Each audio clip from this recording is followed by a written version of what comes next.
नमस्कार दोस्तों, कैसे हैं आप सभी। उम्मीद करते हैं आप सभी लोग अच्छे होंगे और आपकी फैमिली भी अच्छी होगी। कल जो हमने आपको कहानी सुनाया था एक्स आर्मी मैन की, जो कि अपनी ही पत्नी का कत्ल करने के बाद उसको 72 घंटे तक पकाते रहता है, उसको कुकर में उबालते रहता है। अब इस घटना में एक नया मोड़ आ चुका है और प्रशासन को भी यहाँ तक समझ में नहीं आ रहा है कि आखिर असली कातिल कौन है। उसको ये समझने में दिक्कत आ रहा है कि आखिर सच में माधवी का कत्ल हुआ भी है या नहीं हुआ है, और यदि कत्ल हुआ है तो क्या वो सबूत को जुटा पाएगी। और इसलिए जो है हैदराबाद पुलिस जो है अगल बगल के राज्यों की पुलिस से जो है मदद मांगी है। तो आपको हम पूरा डिटेल से बताते हैं। कल जो हमने आपको कहानी बताया था, थोड़ा 2 मिनट की उसको आपको याद दिला देते हैं कि हमने आपको क्या बताया था। एक शख्स जो कि आर्मी में काम करता है और वो कुछ दिन उसमें काम करने के बाद उससे वो छोड़ देता है और डीआरडीओ ज्वाइन करता है। डीआरडीओ में जो है सेक्रेटरी ऑफिसर के पद पर तैनात होता है और इसका नाम जो है गुरुमूर्ति है। इसका विवाह 2012 में माधवी से होता है। उसके बाद जो है 2 बच्चे होते हैं और जीवन हंसी खुशी अच्छे से चल रही थी। इसकी बहन, जो कि जहां पर ये लोग रहते हैं उसी शहर में उनकी बहन भी रहती है। 13 जनवरी 2025 को माधवी अपने पूरे परिवार के साथ, हस्बैंड, दोनों बच्चे के साथ अपनी बहन के यहाँ जाती है। उसके बाद बच्चे वहीं पर रह जाते हैं और ये दोनों हस्बैंड वाइफ अपने घर यानी 15 जनवरी को लौट आते हैं। माधवी जो है अपने हस्बैंड से 16 जनवरी को पोंगल पर्व पर अपने घर जाना चाहती है और इसी बात को लेकर दोनों में जो है बहस होता है और इस वजह से ये जो गुरुमूर्ति है माधवी का सर जो है जोर से दीवार में पटक देता है, जिसके कारण माधवी बेहोश हो जाती है। उसके बाद वो जब देखता है तो उसकी सांसें थमी हुई थी और इस वजह से उसको बाथरूम में ले जाकर उसे छोटे छोटे पीस करता है और उसको जो है कुकर में 72 घंटे तक पकाता है, उसको उबालता है। और जब उसको ये लग रहा था कि हड्डी नहीं गलेगा तो उसको भी जो है बर्नर पर जो है उसको रख करके पकाता है और उसको भी फिर ग्राइंडर में पीस करके उसको फेंक देता है, नदी में बहा देता है। और यही पूरी कहानी थी। और जब माधवी 16 से 18 जनवरी तक होती है, उसके माता पिता का बात भी उससे नहीं होता है, तो माधवी के माता पिता, उसका पति गुरुमूर्ति, ये सभी लोग मिलकर प्रशासन के सामने जाकर एफआईआर दर्ज कराते हैं, वो भी गुमशुदगी का। अब प्रशासन इसमें जुड़ चुकी है। हालांकि यही बात था कि गुरुमूर्ति ये एक्सेप्ट कर चुका है कि जो है हम दोनों में झगड़ा हुआ था और इस वजह से उसका सर पटक दिए थे और उसका मृत्यु हो गया और हमने जो है उसको कुकर में 72 घंटों तक पकाया है। अब ये गुरुमूर्ति तो अपना जो गलती किया है इसको कबूल रहा है, लेकिन प्रशासन के पास ये सबसे बड़ी चुनौती है कि क्या इसके पास कोई ऐसा सबूत है जिससे ये तय हो सके कि ये सच में यही जो है माधवी का कत्ल किया और माधवी सच में मर चुकी है।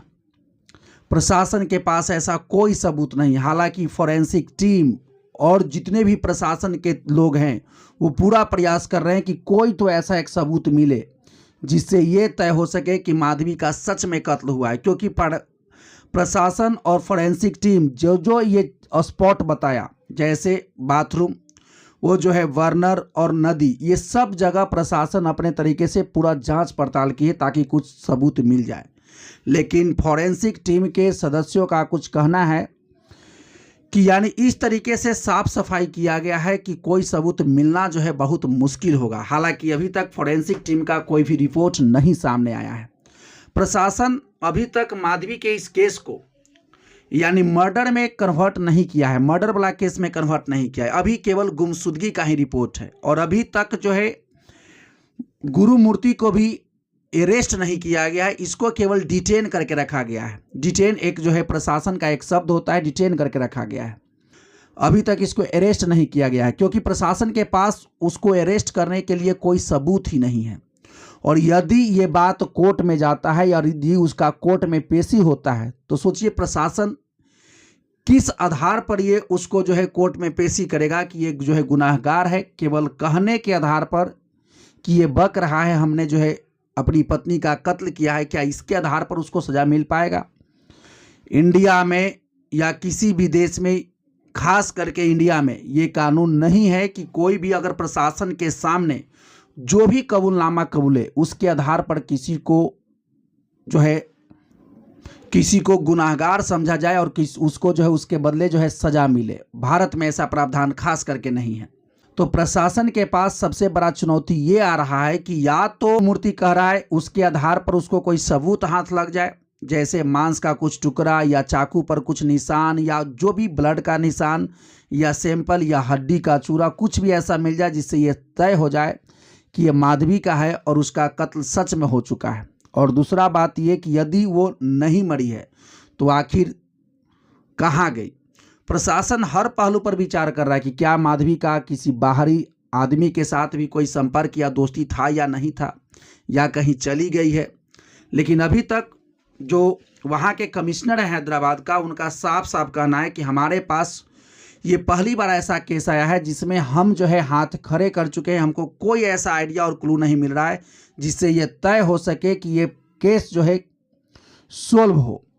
लेकिन अब हैदराबाद के कमिश्नर जो कि जी सुधीर बाबू हैं, उन्होंने आसपास के राज्यों के पुलिसों से ये जो है सहायता मांगा है उनसे, और उन्होंने कहा है कि यदि आप लोगों के पास ऐसा कोई पहले केस आया होगा तो ज़रूर आप सभी लोग हमारा भी हेल्प करें।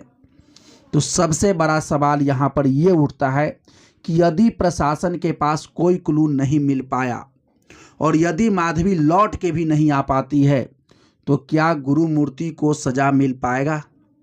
दूसरा बात यहाँ पर आता है कि यदि गुरुमूर्ति को सजा हो जाता है और कल के डेट में यानी माधवी लौट आती है और इस पर जो है मुकदमा चल जाता है, तो क्या प्रशासन उसको न्याय दिला पाएगा, सबसे बड़ा सवाल है। तो अभी तक इसमें प्रशासन पूरे शिद्दत से जुटी हुई है कि कोई क्लू मिले ताकि इस केस को आगे बढ़ाया जा सके, लेकिन अभी तक कोई क्लू नहीं मिल रहा है। प्रशासन भी हाथ खड़े कर चुकी है और ये पूरा प्रयास कर रही है कि टेक्नोलॉजी हो तो टेक्नोलॉजी के माध्यम से या फॉरेंसिक टीम या किसी अन्य राज्यों के पुलिस के माध्यम से, प्रशासन के माध्यम से इस केस को सोल्व किया जा सके, लेकिन अभी तक कोई क्लू ऐसा नहीं मिल सका है। तो चलिए अभी तक यही अपडेट है। यदि जैसे ही कोई इस केस में अपडेट आएगा तो हम आपको ज़रूर बताएंगे। तो चलिए मिलते हैं नेक्स्ट वीडियो में नेक्स्ट अपडेट के साथ। तब तक के लिए thank you, best of luck.